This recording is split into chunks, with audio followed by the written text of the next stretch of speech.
किसी राज्य के राजा जगदीश सिंह के ऊपर किसी दूसरे राजा ने आक्रमण के लिए फौज खड़ी कर दी, मगर राजा जगदीश सिंह लड़ाई नहीं करना चाहते थे।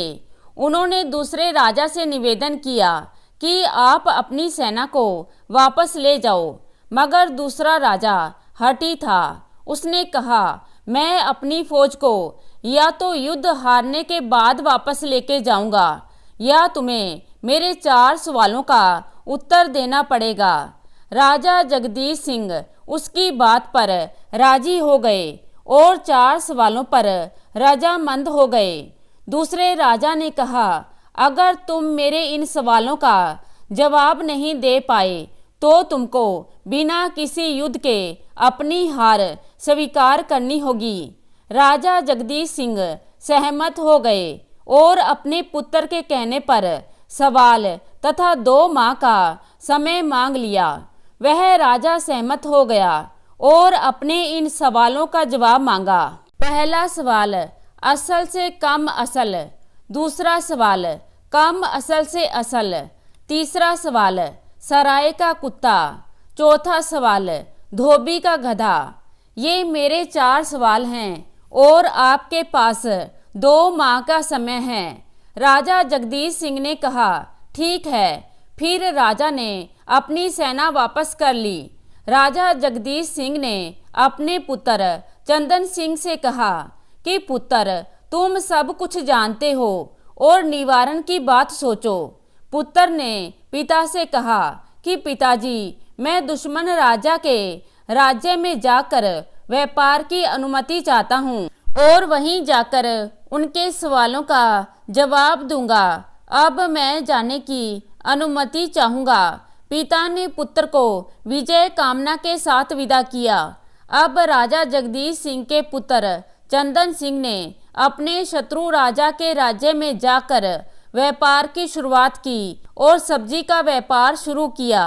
अब उसने अपने पिता से धन मंगवाया और सभी सब्जी मंडियों से सारी सब्जी खरीद कर अपने गोदामों में भरवा दी। अब तो निरंतर यही प्रयास जारी रहा। पूरे राज्य में हाहाकार मच गया।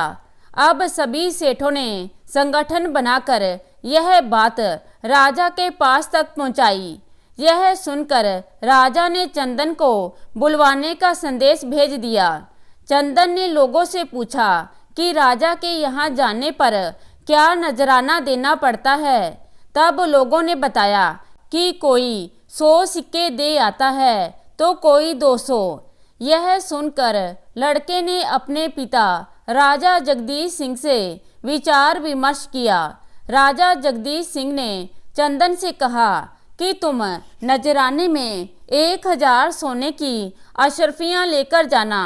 अब तो चंदन अपने मुनीमों के साथ राजा के महल की ओर चल पड़ा। राजा ने चंदन का सेठ जी आओ कहकर स्वागत किया और अनुग्रह किया कि आप अपनी सब्जी को बाजार में बेचें और अपना मुनाफा जोड़कर हमको बता दें। इस बात पर चंदन राजी हो गया और वापस जाते समय राजा को अशर्फी की पोटली देकर वापस हो गया। अब राजा के मंत्रियों ने चंदन के जाने के बाद उस पोटली को खोलकर देखा तो उसमें 1000 अशर्फियाँ देखकर राजा को सेठ के काफी रईस होने की बात कही। राजा खुश हो गया और व्यापार बढ़ाने का निमंत्रण चंदन को भेज दिया। अब तो चंदन का व्यापार बढ़ता गया। समय समय पर चंदन राजा को नजराना भेजता रहता। अब तो राजा के यहाँ चंदन की खूब उठ बैठ हो गई। एक दिन शहर के सबसे बड़े सेठ ने चंदन से अपनी बेटी का रिश्ता करने की बात राजा से कही। राजा ने रिश्ते की बात चंदन सेठ से कही। तब चंदन ने राजा से कहा कि महाराज, मुझे एक असल लड़की से शादी करनी है। राजा ने कहा कि देखो, यह लड़की असल है, मैं लिख कर देता हूँ। चंदन ने कहा, ठीक है महाराज, मुझे घर बनाने के लिए अच्छी सी जगह चाहिए जहाँ मैं अपने बच्चों को ठीक ठाक सुरक्षित जगह पर रख सकूं। राजा ने कहा, जहां चाहो बना सकते हो। तो फिर महाराज, मुझे कोतवाली के सामने जगह दे दी जाए। राजा ने जमीन की मंजूरी दे दी। अब चंदन ने उस जगह पर एक आलीशान घर बनाया और फिर शादी करके अपनी पत्नी को घर ले आया। वह व्यापार के संबंध में कहीं न कहीं जाता रहता था, इसलिए उसने कोतवाल साहब को अपने घर पर दावत देना चालू किया। कहीं जाता तो कोतवाल साहब से घर की देख रेख को कह जाता। अब रोज कोतवाल साहब देख रेख पर ध्यान रखते रखते सेठानी जी से संबंध बना बैठे। इस बारे में चंदन सेठ को भी पता था। तब उसने एक युक्ति बनाई और उसने राजा के लड़के का अपहरण करवा लिया और उसे एक सुरक्षित स्थान पर रखवा दिया तथा उसके आराम की हर व्यवस्था उपलब्ध करवा दी। अब उसने उसके कपड़ों को उतार कर खून में रंग कर तथा कहीं से एक खोपड़ी लाकर कपड़ों के साथ अपनी सेठानी को देकर कहने लगा कि तुम इसे संभाल कर रख लो और किसी को मत कहना कि राजा के लड़के को मैंने मारा है। सेठानी ने चुपके से उसे रख लिया और किसी से भी ना बताने का वादा किया। चंदन सेठ फिर व्यापार के काम से चले गए और घर को कोतवाल साहब के हवाले कर कर चले गए। अब शाम को जब सेठानी के पास कोतवाल साहब पहुंचे तो कोतवाल साहब का उदास चेहरा देखकर सेठानी ने उनसे उदास चेहरे का कारण पूछा। कोतवाल साहब ने कहा, जान पर बन आई है, राजा का लड़का लापता है, उसकी तलाश का कार्य मुझे सौंपा गया है जो अभी तक नहीं मिला है। सेठानी ने झट से कहा, बस इतनी सी बात है कोतवाल जी, वो तो मैं जानती हूँ कि ये सब तो हमारे सेठ जी ने किया है। ये लो राजा के लड़के के वस्त्र और खोपड़ी। अब तो कोतवाल साहब बहुत खुश हुए और तुरंत जाकर यह सूचना राजा को दे दी। राजा बहुत दुखी हुआ और सेठ चंदन को पकड़वा कर फांसी की सजा बिना कुछ पूछे ही तय कर डाली। अब चंदन को फांसी के लिए ले जाने के लिए बाजार से रुसवा करते हुए निकाला गया। उसी बाजार में एक तवायफ का कोठा था जो मुजरा भी करती थी और राजा के दरबार की खास नर्तकी भी थी। एक बार उसके कोठे पर चंदन भी गया था और वहां उसने उसका ना ही नृत्य देखा और ना ही उससे कोई संबंध बनाया, बल्कि मुजरा स्थल पर सो गया। जब उस तवायफ ने उसको उठाने की कोशिश की तो वह नाराज हो गया और उस तवायफ की पिटाई कर दी और उससे कहा कि तुम मुझसे अलग रहो, मैं तो बस यूं ही चला आया था और यह है तुम्हारा नजराना, वो भी दुगना। तवायफ चुपचाप अलग हो गई, मगर उसको पहचान गई कि यह एक नेक बंदा है। उसने राजा के सैनिकों से कहा कि इस नेक बंदे को कहाँ लेकर जा रहे हो। तब सैनिकों ने कहा कि इसने राजा के पुत्र को मारा है। तो तवायफ तुरंत राजा के पास गई और राजा से कहा कि यह बंदा ऐसा काम कभी नहीं कर सकता, कृपया उससे पूर्ण जानकारी लें, तब उसको फांसी दें। वह राज नर्तकी थी। राजा ने उसकी बात मान ली और उसकी फांसी रोककर उसे दरबार में हाजिर होने की बात कही।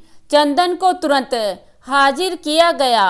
चंदन ने बताया कि महाराज, आपका पुत्र सकुशल है और पुत्र को तुरंत बुलवाया। पुत्र को देखकर राजा बहुत खुश हुआ और उसे गले से लगा लिया। तब चंदन ने कहा, महाराज, मैं कोई सेठ नहीं बल्कि राजा जगदीश सिंह का पुत्र कुंवर चंदन सिंह हूँ। राजा हैरान रह गया। चंदन सिंह ने कहा, महाराज, आप हैरान ना हो, आप हमारे राज्य पर आक्रमण करने के लिए आए थे और हमने युद्ध से इनकार कर दिया था। तब आपने हमारे सामने 4 सवाल रखे थे। मैं उनका जवाब देने के लिए ही आपके राज्य में आया हूँ। तो मैं आपको उनका जवाब देता हूँ जो मैंने समय से पूरे कर लिए हैं।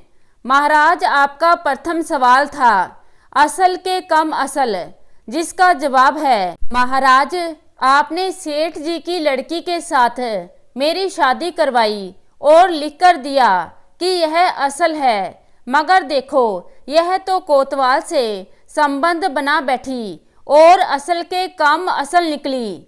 महाराज, आपका दूसरा सवाल था कम असल के असल। महाराज देखो, यह तवायफ है जिसके साथ मैंने एक रात गुजारी, मगर मैंने इसका ना ही मुजरा देखा, ना कोई संबंध बनाए और नजराना पूरा दिया। उसके बदले इसने एहसान चुकाया और मेरे लिए आपसे विनती की, तो यह कम असल होते हुए भी असल निकली। महाराज, आपका तीसरा सवाल था सराय का कुत्ता।